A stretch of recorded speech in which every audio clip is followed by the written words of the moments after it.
पिछले क्लास में हम लोग 1.2 का क्वेश्चन डिस्कस किए थे। इस क्लास में हम लोग सीखेंगे कंपोजिशन ऑफ मैपिंग्स और 1.3 का क्वेश्चन डिस्कस करेंगे। तो चलिए सीखना स्टार्ट कीजिए।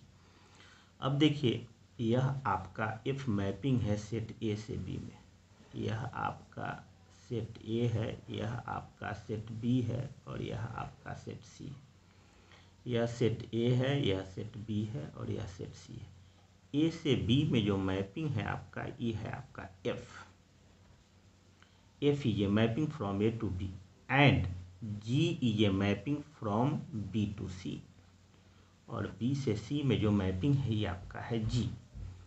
अब देखिए, इसी तरह से आगे भी हम लोग कंपोजिशन ऑफ फंक्शंस का मतलब 2 फंक्शंस, 3 फंक्शंस, 4 फंक्शंस ईटीसी कितना भी फंक्शंस का कंपोजिशन हो सकता है। तो यहाँ हम लोग सीख रहे हैं, एक फंक्शन एफ है और दूसरा फंक्शन जी है, दोनों का कंपोजिशन सीख रहे हैं। अब चलिए, इसका एलिमेंट सपोज किए एक्स और इसका एलिमेंट वाई और इसका एलिमेंट जेड।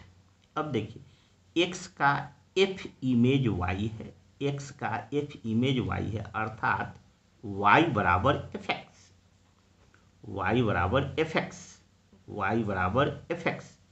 एक्स का एफ इमेज वाई है तो वाई बराबर एफ एक्स। अब चलिए, वाई का जी इमेज जेड है, अर्थात जेड बराबर जी वाई। अब चलिए, अब आपने सीखा जेड बराबर जी वाई। अब चलिए, वाई के जगह पर आप लिख दीजिए एफ एक्स, वाई के जगह पर एफ एक्स लिख दिए।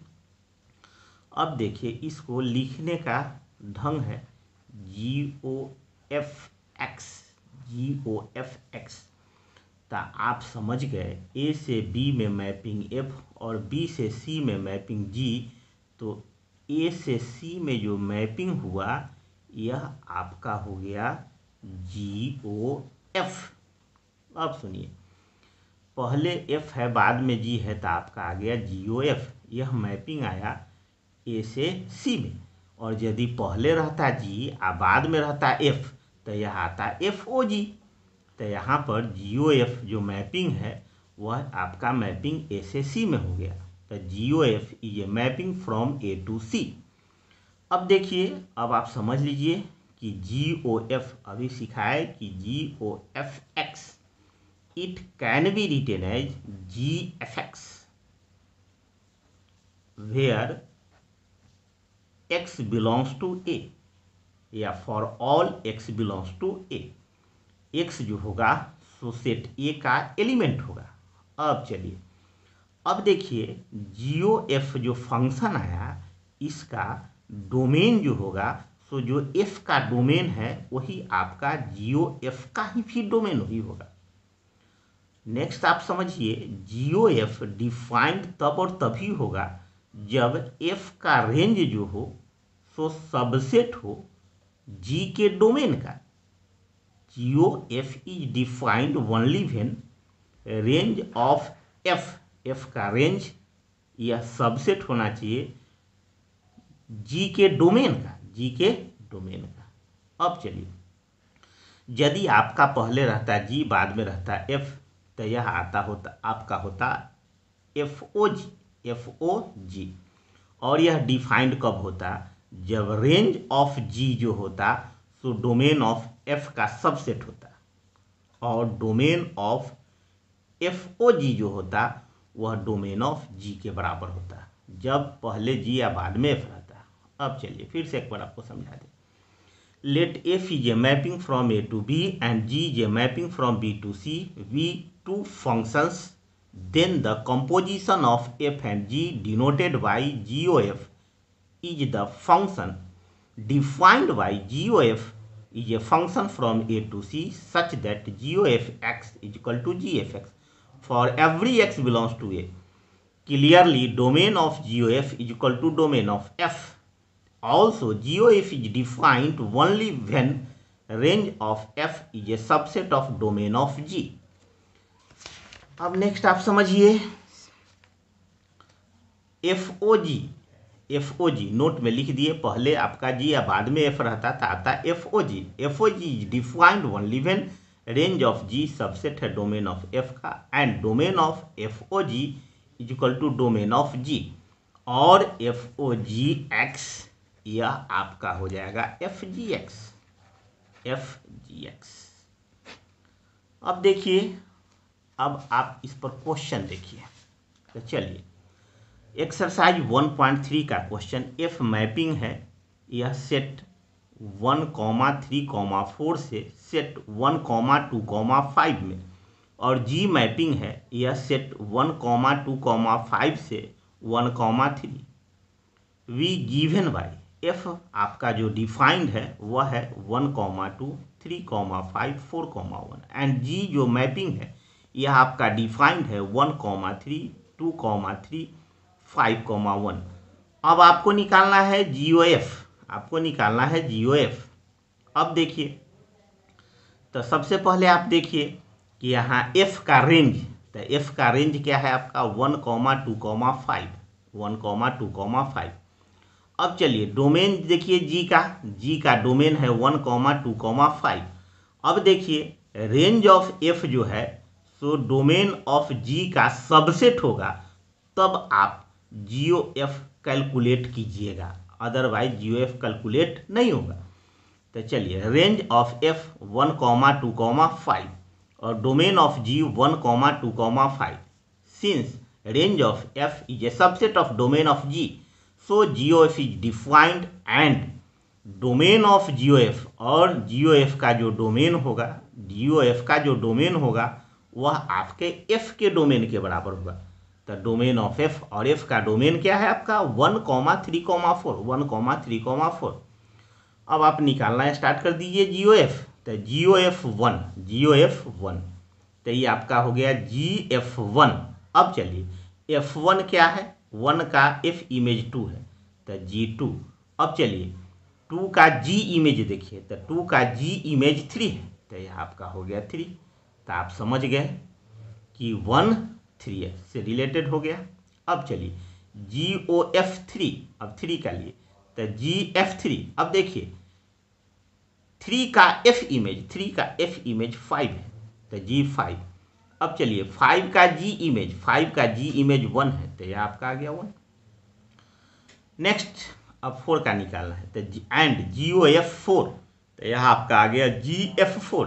F का 4 का F इमेज, 4 का F इमेज 1 है तो G1, और 1 का G इमेज 3 है तो 3 आ गया। अब आपका आ गया हेंस GOF बराबर 1,3, 3,1 एंड 4,3, 1,3, 3,1 एंड 4,3। नेक्स्ट चलिए, अब क्वेश्चन नंबर 2 है। अभी आपको बताए थे कि जैसे 2, 3, 4, 5 ना अनेकों मैपिंग का कंपोजिशन हो सकता है, तो सीखे थे 2, यहाँ क्वेश्चन 3 मैपिंग का कंपोजिशन पर आधारित प्रश्न है। पहला मैपिंग है F, दूसरा मैपिंग है G और तीसरा मैपिंग है H, और यह तीनों के तीनों मैपिंग डिफाइंड है R टू R, माने रियल नंबर से रियल नंबर में। आपको दिखाना है F plus G operation H O H, तो यह आपका होगा F कंपोजिशन, कहिए F plus G composition H, तो F composition H plus G composition H, F dot G composition H, तो F composition H dot G composition H. Given that F is a mapping from R to R, G is a mapping from R to R, and H is also a mapping from R to R. हम लोग अपने मर्जी से एक कोई arbitrary element real number का ले लेते हैं। Let x be an arbitrary real number. Now F plus G composition H x लिए। अब यहाँ पर यहाँ से यहाँ तक आप मिडिल ब्रैकेट भी दे सकते हैं और स्मॉल ब्रैकेट भी दे सकते हैं और नहीं भी दे सकते हैं, तीनों बात बोल दिए। यह आपका हो गया F plus G H x. अब यह दोनों पर बारी बारी से ऑपरेट करेगा, तो यह आपका आएगा F H x plus G H x. अब इस बात को आप लिख सकते हैं F O H X, और इस बात को आप लिख सकते हैं G O H X। अब फिर इस दोनों बात को एक साथ आप लिख सकते हैं FOH plus GOH whole bracket X। अब देखिए दोनों ओर से X को ओमिट कर दिए, तो यह आपका आ गया, पहला प्रूफ हो गया f plus g operation composition h, f composition h plus g composition h. Again अब नेक्स्ट लेके चलते हैं, f dot g composition h x. यहाँ भी यहाँ से यहाँ तक मिडिल ब्रैकेट दे सकते हैं, स्मॉल ब्रैकेट भी दे सकते हैं और नहीं भी दे सकते हैं। यह आपका हो गया एफ डॉट जी एच एक्स, और यह बारी बारी से ऑपरेट करेगा, तो यह आपका हो गया F H x dot G H x. अब इस आप बात को आप लिख सकते हैं एफ ओ एच एक्स, और इस बात को लिख सकते हैं जी ओ एच एक्स। अब ये दोनों को एक साथ लिख सकते हैं f o g dot g o h whole bracket x. अब दोनों ओर से एक्स को ओमिट कर दिए, तो यह आपका आ गया f dot g operation h या f dot g composition h, f composition g dot g composition h. Next question number third, यह आपका निकालना है g o f and f o g. G o f and f o g दोनों कैलकुलेट करना है दोनों क्वेश्चन का। क्वेश्चन है आपका f x is equal to mod x and g x is equal to mod 5x minus 2। अब चलिए, let x be any arbitrary real number, let x belongs to R. Now G O F x, तो यह क्या होगा आपका G F x, और F x के जगह पर क्या बैठाइएगा मॉड एक्स। अब चलिए, अब जी एक्स है 5x माइनस 2, तो आपको निकालना है जी मॉड एक्स, तो जहाँ जहाँ एक्स है वहाँ मॉड एक्स बैठा देना है, तो यह आपका हो गया 5 मॉड एक्स माइनस 2, आपका निकल गया जी ओ एफ। अब निकालना है आपको इसी क्वेश्चन में एफ ओ जी निकालना है, एफ ओ जी निकालना है। तो चलिए एफ ओ जी एक्स, तो एफ जी एक्स और जी एक्स का वैल्यू है mod 5x minus 2, mod 5x minus 2। अब चलिए, अब एफ एक्स आपका दिया हुआ है, एफ एक्स आपका दिया हुआ है मॉड एक्स, तो यहाँ x के जगह पर मॉड 5x माइनस 2 है, तो यहाँ आपका हो गया mod 5x minus 2, mod 5x minus 2। और आप जानते हैं एक बार मॉड लगे तो अब चाहे 50 बार मॉड लगे तब वैल्यू एक के आएगा, इसलिए दोनों को दो गो मॉड में न रख करके एक मॉड में हम लोग इसको लिख दिए। नेक्स्ट क्वेश्चन नंबर सेकेंड है, एफ एक्स है आपका 8x Q and g x है आपका x टू द पावर 1/3। यहाँ भी let x be any arbitrary real number. Now G O F x, तो जी एफ एक्स और एफ एक्स के जगह पर आप क्या बैठाइएगा 8x क्यू। अब चलिए, जी एक्स है x टू द पावर 1/3, तो यहाँ x के जगह पर अब आपको बैठा देना है 8x क्यू, तो यह क्या आपका हो जाएगा 8x क्यू होल पावर 1/3, और 8x क्यू को आप लिख सकते हैं 2x का होल क्यू, और पावर 1/3 या 3 से 3 कैंसिल हो गया, यह आपका आ गया 2x। अब चलिए इसी क्वेश्चन में आपको निकालना है एफ ओ जी एक्स, तो एफ ओ जी एक्स, तो यह आपका आ गया एफ जी एक्स, और जी एक्स का वैल्यू है x टू द पावर 1/3। अब देखिए, अब आपका एफ एक्स जो है सो बगल में लिख देते हैं कि यह 8x क्यू है। तो चलिए, अब आपको निकालना है एफ एक्स के पावर 1/3, तो मतलब जहाँ x है वहाँ आपको पुट कर देना है x के पावर 1/3, तो यहाँ पुट कर दिए, तो यह आपका आ गया 8x के पावर 1/3 के पावर 3। अब यह 3 कैंसिल हो गया, यह आपका हो गया 8x। अब देखिए नेक्स्ट क्वेश्चन है F x is equal to 4x plus 3/6x minus 4। यह डिफाइंड तब होगा जब x का वैल्यू 2/3 के बराबर नहीं होगा। सो दैट आपको दिखाना है एफ ओ एफ एक्स, मतलब f का f के साथ ही कंपोजिशन, f का f के साथ ही कंपोजिशन यह x के बराबर आएगा for all x not equal to 2/3। और नेक्स्ट क्वेश्चन निकालना है what is the inverse of f। अब एक बात आप जान लीजिए, किसी मैपिंग का उसी मैपिंग के साथ जब कंपोजिशन निकालते हैं और यदि आइडेंटिटी मैपिंग चला आता है तो आप समझ लीजिए कि वह मैपिंग सेल्फ अपने आप का इन्वर्स होगा।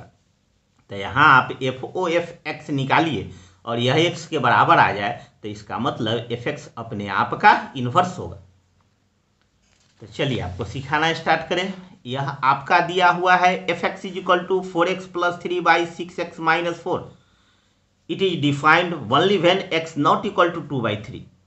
Now F O F x that is equal to F x, और एफ एक्स के जगह पर आप पुट कर दीजिए 4x + 3/6x - 4।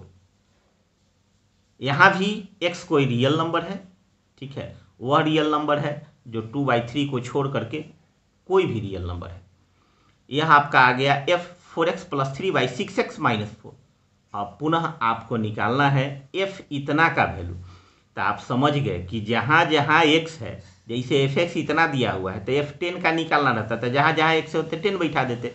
अब f इतना का वैल्यू निकालना है, मतलब जहाँ जहाँ x है वहाँ पर इतना बात को पुट कर दीजिए। तब 4 × 4x + 3/6x - 4 + 3 whole divided by 6 × x के जगह पर पुट कर देना है 4x + 3/6x - 4, 4x + 3/6x - 4 -4। अब इसका ऊपर भी एलसीएम ले लीजिए, नीचे भी एलसीएम ले लीजिए, इससे ही कट गया। अब इसमें मल्टीप्लाई कर दीजिए, यह 12 से 12 कैंसिल हो गया।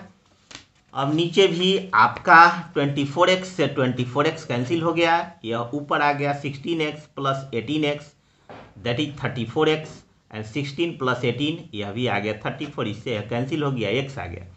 अब आप यहाँ देख लिए कि FOFX माने f का f के साथ ही कंपोजिशन निकाले और यह आइडेंटिटी मैपिंग चलाया। So F inverse x = fx, hence F inverse x = fx, यह सेल्फ अपने आप का इनवर्स होगा। Next question number 5, state with reason whether following functions have इनवर्सेज।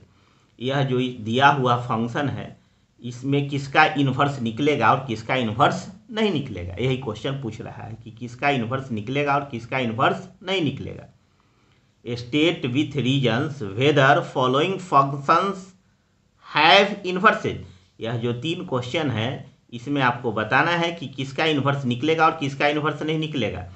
तो आपको हम कई एक बार बता चुके हैं कि इन्वर्स केवल 1:1 मैपिंग का ही इन्वर्स निकलता है, दूसरा किसी भी मैपिंग का इन्वर्स नहीं निकलता है। तो देखिएगा जो 1:1 मैपिंग होगा उसका इन्वर्स निकलेगा, दूसरे किसी मैपिंग का इन्वर्स नहीं निकलेगा। तो चलिए पहला क्वेश्चन यह है, f is a mapping from set 1, 2, 3, 4 to 10 with f = 1, 10, माने 1 का f इमेज 10 है, 1 का f इमेज 10 है, f1 = 10 आ गया। 2 का f इमेज 10 है तो f2 = 10 आ गया, और 3 का f इमेज 10 है तो f3 = 10 आ गया, और 4 का f इमेज 10 है तो f4 = 10 आ गया। आप यहाँ देखिए कि यह मेनी वन मैपिंग हो गया, ये अनेक एलिमेंट का एक ही इमेज, अनेक डिफरेंट एलिमेंट्स का एक ही इमेज मिल गया, तो यह मेनी वन मैपिंग हो गया। तो आप क्लियर है कि यह इस मैपिंग का इन्वर्स नहीं निकलेगा, यह many one onto mapping आ गया, यह many one onto mapping आ गया। So f does not have an inverse, so f is many one on to mapping, hence f does not have an inverse। Next चलिए, यह question number 2 है, जी mapping है set 5, 6, 7, 8 से 1, 2, 3, 4 with g = 5, 4, 6, 3, 7, 4, 8, 2। अब चलिए 5 का g इमेज 4 है तो g5 = 4, और 6 का g इमेज 3 है तो g6 = 3, और 7 का g इमेज 4 है तो g7 = 4, और 8 का g इमेज 2 है तो g8 = 2। यहाँ आपने देखा कि यह जो मैपिंग है, यहाँ देखिए दो बात, 5 का भी इमेज 4 है और 7 का भी इमेज 4 है, तो यह आपका मेनी वन मैपिंग हो गया। और इसमें 1 जो है सो किसी का इमेज नहीं है, तो आप ये भी समझ गए कि यह मेनी वन इनटू मैपिंग हो गया, और आपको बताया जा चुका है कि केवल 1:1 का इन्वर्स निकलेगा। तो आप समझ गए कि यहाँ g का भी इन्वर्स नहीं निकलेगा। So g is many one into mapping, hence g does not have an inverse. Next question यह है, h is a mapping from set 2, 3, 4, 5 to 7, 9, 11, 13 with h = middle bracket में 2, 7, 3, 9, 4, 11, 5, 13 मिडिल ब्रैकेट बंद। यहाँ देखिए 2 का h इमेज 7, h2 = 7, 3 का h image 9, h3 = 9, और 4 का h इमेज 11, और 5 का H इमेज 13, H5 बराबर 13। तो आप देख लिए कि यह आपका 1:1 मैपिंग आ गया, 1:1 मैपिंग आ गया। तो सो H is 1:1 mapping, hence H has an inverse. अब नेक्स्ट क्लास में हम लोग क्वेश्चन नंबर 6 से डिस्कस करेंगे।